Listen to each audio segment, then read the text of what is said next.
সম্মানিত দর্শক, আসসালামু আলাইকুম। এমএস ওয়ার্ডে ক্যাপ চিহ্নযুক্ত ইকুয়েশনকে যেভাবে টাইপ করতে হয় সেটি আমি আপনাদেরকে দেখাবো। এজন্য আমি চলে গেলাম নতুন একটি পেজে। একটি নিউ পেজ নেওয়ার জন্য কন্ট্রোল এন চেপে আমি একটি নিউ পেজ নিলাম। এরপর ইকুয়েশনের জন্য অল্টার আই ও এম, আমি আবারও বলছি অল্টার আই ও এম বাটনে ক্লিক করার পর আপনাদের সামনে অবজেক্ট ইনপুট উইন্ডোজ দেখাবে। এখান থেকে আপনারা এন্টার বাটনে ক্লিক করার পর এখানে ইকুয়েশন ইনসার্টের পেজে চলে আসবে।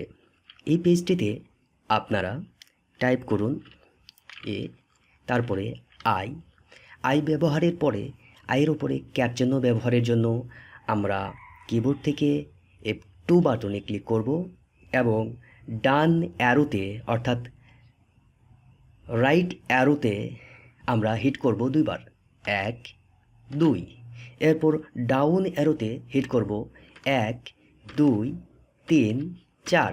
এরপর আবারও ডান অ্যারোতে অর্থাৎ রাইট অ্যারোতে আবারও ক্লিক করব একবার।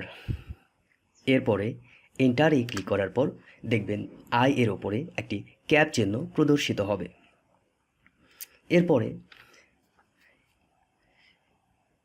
মাইনাস একটি চিহ্ন ব্যবহার করলাম, আবারও একটি সংখ্যা ব্যবহার করি, এরপর জে লিখলাম। জের ওপরে ক্যাপ চিহ্ন ব্যবহারের জন্য আবারও আমরা F2 বাটনে ক্লিক করব। এরপর ডান অ্যারোতে অর্থাৎ রাইট অ্যারোতে 1 2, নিচের দিকে অর্থাৎ ডাউন অ্যারোতে 1 2 3 4। এরপর আবারও ডান অ্যারোতে একটি ক্লিক করার পর এন্টারে ক্লিক করলাম।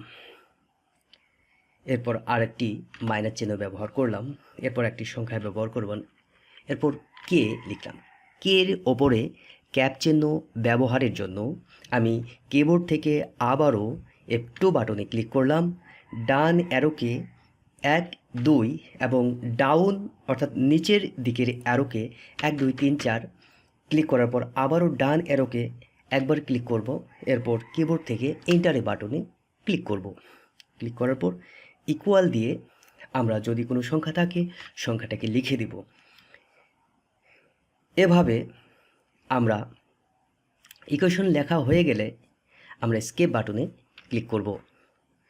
তো এভাবেই আমরা সুন্দরভাবে কিবোর্ডের মাধ্যমে এ ধরনের ইকুয়েশনকে লিখতে পারি। পরবর্তী যে কোনো জটিল ধরনের ইকুয়েশন কিভাবে সহজে লিখবেন সেটি আমি দেখাবো। ততদিন পর্যন্ত সুস্থ থাকুন, সুন্দর থাকুন। আল্লাহ হাফেজ।